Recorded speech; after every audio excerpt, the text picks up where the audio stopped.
General science जो paper है Pak MCQs website में quiz 1 to 35 important MCQs। Radio activity was discovered by radio activity जो है सो बैक्टेरियल डिस्कवर कयो। Number 2 the camera uses convex lens to form an image. Camera जो है convex lens इस्तेमाल कंदो इमेज तस्वीर ठाहिण लाइ। In general comets have highly elliptical orbit. Comets जेके हूंदा आहिनि स्पेस में जीअं मेट्यूराइट्स हूंदा आहिनि, सो इन्हनि जो जेको ऑर्बिट आहे, ऑर्बिट मीन्स कंहिं बि स्टार जे चौधारी गर्दिश करणु, जीअं असांजो अर्थ सिज जे चौधारी गर्दिश कंदो आहे, त इन्हनि जो जेको आहे सो हाईली इलिप्टिकल आहे। Next question number 4 oxidation is a chemical reaction involving the oxidation में जेको आहे सो लॉस ऑफ इलेक्ट्रॉन्स थींदो आहे। हिन में ऑप्शन कोन हो तॾहिं न नवदीस के टिक थियल आहे, सो इन जो जवाबु आहे लॉस ऑफ इलेक्ट्रॉन्स। ऑक्सीडेशन में इलेक्ट्रॉन्स जो लॉस थींदो आहे। 1 light year is equal to 9.5 × 10⁻12 kilometre. ऐं डिटेल जेको आहे सो असां यूट्यूब ते वीडियोस पिया आहिनि, रखियो आहे, ॿुधायो आहे bulb. For proper formation of teeth fluorine is essential. ॾंद जो जेको आहे सो प्रॉपर ठहण लाइ, फॉर्मेशन लाइ फ्लोराइन तमामु घणी इम्पॉर्टेंट आहे। The good source of vitamin B complex seeds. बीज जेके आहिनि से विटामिन बी कॉम्प्लेक्स लाइ बेस्ट सोर्स आहिनि। ऐं अॻिते हलंदासीं। क्वेश्चन नंबर 8 जेको आहे the gas commonly known as laughing gas. So हिननि ऑप्शन में न हुयो nitrous oxide N2O, nitrous oxide. The instrument use to measure wind speed. Wind speed जेका आहे, हवा जी जेका स्पीड आहे, उहा असां मापींदा आहियूं एनेमोमीटर सां।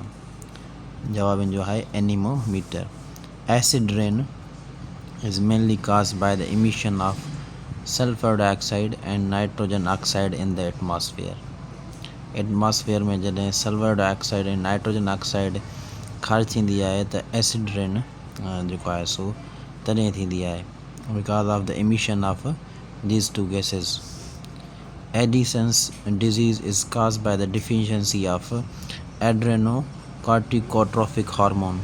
इन जी जेका डिफिशंसी आहे इन जे करे थिए थो Addison disease. Next question.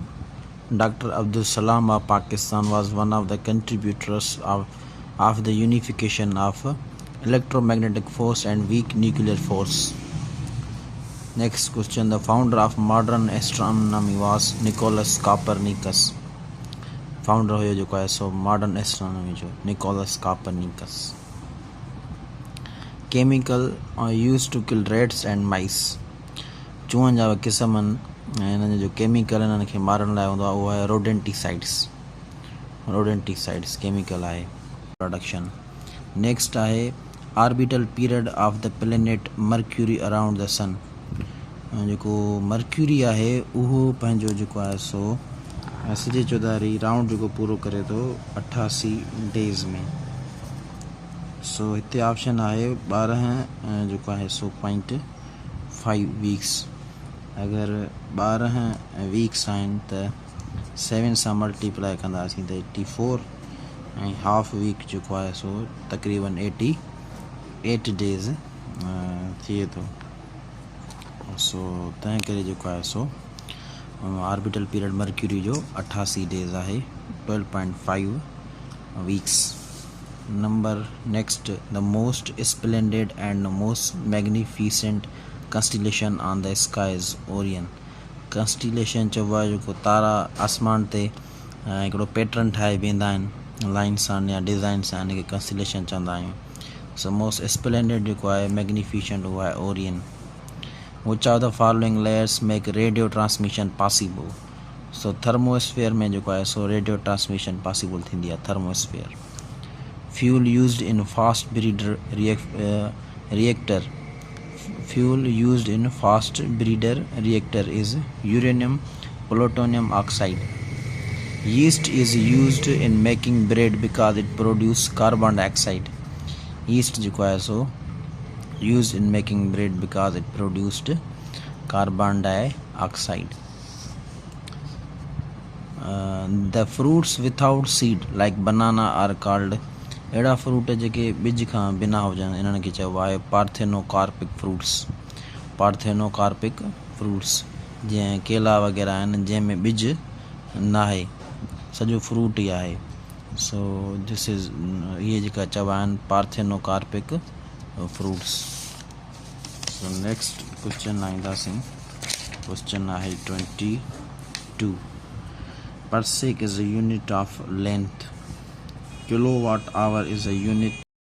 Twinkling of stars is called by तारनि जो जेको चमकणु आहे उहो थींदो आहे रिफ्रेक्शन ऑफ लाइट या एटमॉस्फेरिक रिफ्रेक्शन ऑफ स्टारलाइट जे करे थींदो आहे twinkling of stars. Myopia defect of human eye, myopia खे बीमारी आहे अखियुनि जी। It can be corrected by using a lens, इहो सही थी सघे थो कॉनकेव लेंस सां। The main constitution of hemoglobin is iron, Fe. hemoglobin जेको आहे सो ब्लड सां रिलेटेड आहे। Which of the following glands secrete tears? उहो कहिड़ो ग्लैंड आहे जेको आहे सो ॻोड़नि सां रिलेटेड आहे, ॻोड़ा जंहिंसां छिड़िबा आहिनि, उहो आहे लैक्रीमल ग्लैंड। लैक्रीमल ग्लैंड, हिन में ऑप्शन कोन हुयो त नन ऑफ दीस हुयो। टीयर्स माना ॻोड़ा।